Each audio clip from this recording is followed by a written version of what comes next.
Hey there, By the Car Guy here, and today let's talk about selling your car to a dealership.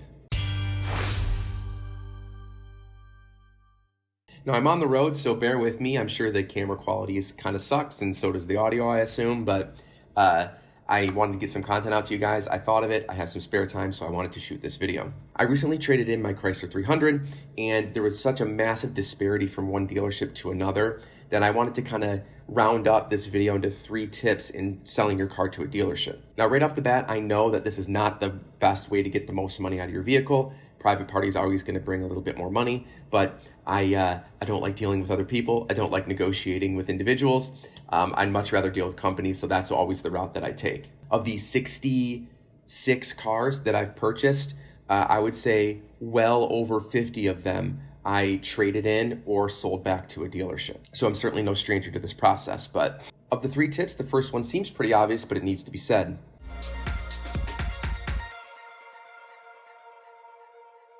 Just as if you were selling your vehicle on the private market, definitely get it spruced up a little bit. Make sure it's clean. Don't leave it full of junk.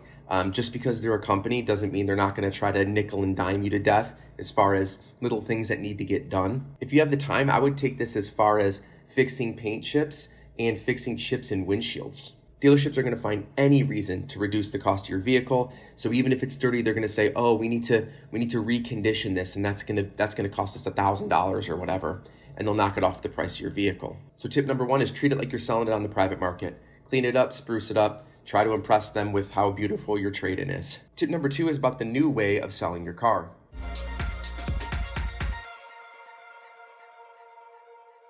It's quick and easy to go get quotes online from online dealerships like Carvana or Vroom, for instance. And it's a simple, quick process. However, those quotes are generally going to be far, far lower than you're going to get at a physical dealership. The main reason being that they need to pay someone to drive a truck out to you and go pick it up, right? There's no way that's going to come out of their pockets. It's definitely coming out of yours. We'll talk about numbers in the final tip, but there was a $7,000 disparity between one of the online dealerships and one of the local dealerships down in Orlando. That's insane. Also avoid aggregators, Kelley Blue Book, Instant Cash Offer, or whatever. Those aren't necessarily bad if you're happy with the price, but the problem is that if you go on there and you get yourself a quote, it's going to direct you to some local dealers to go have them look at your vehicle. Well, they're going to come and say to you, "Hey, it might actually be worth more than the quote you got online. Come to my dealership. Come take a look." And so you drive out there and they're going to say, no, it's just worth whatever Kelley Blue Book said it was worth. That can be super frustrating because they do everything they can to lure you to the dealership to get your vehicle or to, of course, have you trade in on a new one, right? So you go there under the guise of the possibility that the car's worth more than Kelley Blue Book quoted you because they quote it sight unseen, right? You get it there and they're just like, no, it's whatever Kelley Blue Book said. So I ended up going to like 3 or 4 different dealerships with that in mind, and they all told me the exact same thing. It's whatever Kelley Blue Book said. So that's super annoying, and all that really does is just pigeonhole you into that price. So I went to 4 different dealerships, 4 or 5, I don't remember. 4 or 5 different dealerships. They all gave me a quote of $21,000 because that's what Kelley Blue Book said, but who knows what they would have quoted if I just drove up without that sort of predetermined price. And tip number 3 is the absolute biggest one.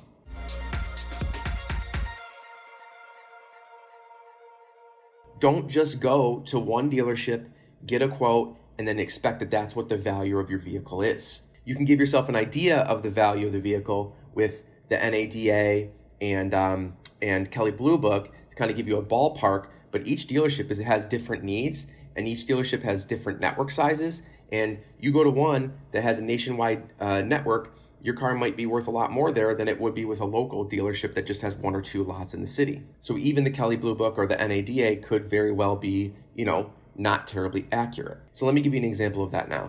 So here's my Kelley Blue Book Instant Cash Offer. Now this one was $21,000, $21,639, whatever, you see it on the screen. This is the one I was talking about where it went to, they take this cash offer and they send it to like 3 or 4 or 5 different dealerships locally, and then the dealerships contact you and they want you to come in and, of course, trade in your vehicle to them for this exact price. If I didn't do this, and it's hard to say, right? But if I didn't do this and I went to those dealerships, who knows what the cost would have been? Could have been even lower than this, but it also could have been higher.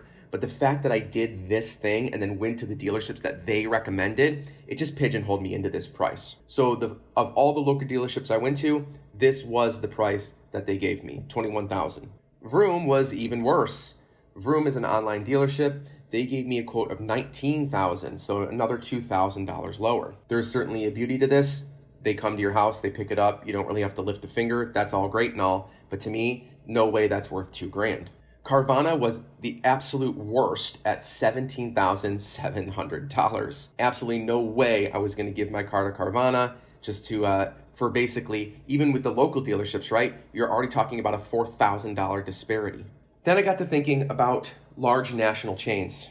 And so places like AutoNation. AutoNation has dealerships across the entire country. Then I thought about CarMax. I've never really had an issue with them. So I went to AutoNation. They gave me the same. It was right around 2021.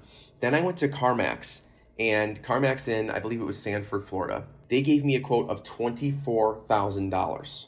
Now, highest I had gotten all around, right?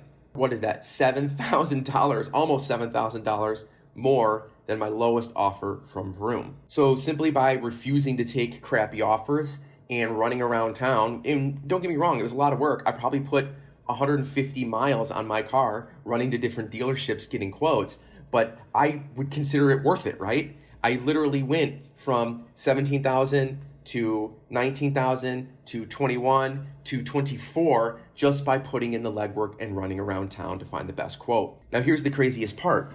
That car, I bought the Chrysler in, wait, how many miles was on it now when I traded it in? I think there was 40-some thousand miles on it, but I bought it in 2018. It is a 2018 model year for $28,000. So obviously there's a little bit of interest. I paid it off in about 2 years. So obviously there's cost of money, but that's different for everyone. But from what I purchased, $28,000, to what I traded in for, $24,000, I basically drove that car for like 4 years for $4,000. Now I want you to keep in mind that even if you are looking at purchasing a vehicle at a dealership, you don't have to trade into that dealership as well. So you can go do this selling process that I'm talking about right now, go do it at a different dealership, and then come back to the dealership that you want to purchase the vehicle from. You're not tied into trading in your car to them. Now, there are certain incentives for buying and selling within a certain time period or at the same place, possibly in different states. But I know in Florida, if you buy a vehicle and then you instantly buy another one, then there's like tax incentives and there's less cost associated with the transaction, things like that. So do the research in your own state. But regardless, even if there isn't incentives, going and getting an extra $7,000, if let's say you want to buy a car from Vroom, trading into CarMax for $24,000 and then buying the car from Vroom, you're still way, way, way ahead. And one other thing to mention is a lot of places will give you a sense of urgency, right? But these quotes are usually valid between 3 and 7 days. So don't feel the pressure, right? If they tell you have 7 days, you have 7 days. In fact, the CarMax quote, I think I went to the very last day. I think I waited an entire other week to go get quotes from other places, and just no one was as good. So we ended up trading it in there.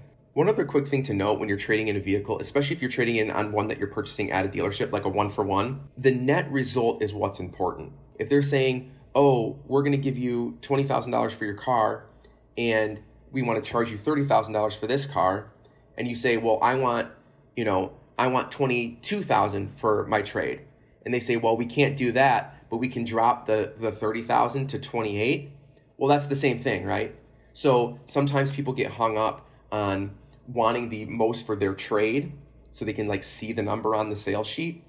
But at the end of the day, it's more about the net purchase price. So if they knock some off of the sale price, it's sort of like getting more for your trade, right? So just think about that. Think about the net, not so much about the specific value of your vehicle or the specific value of your purchase price. But that's it, my friends.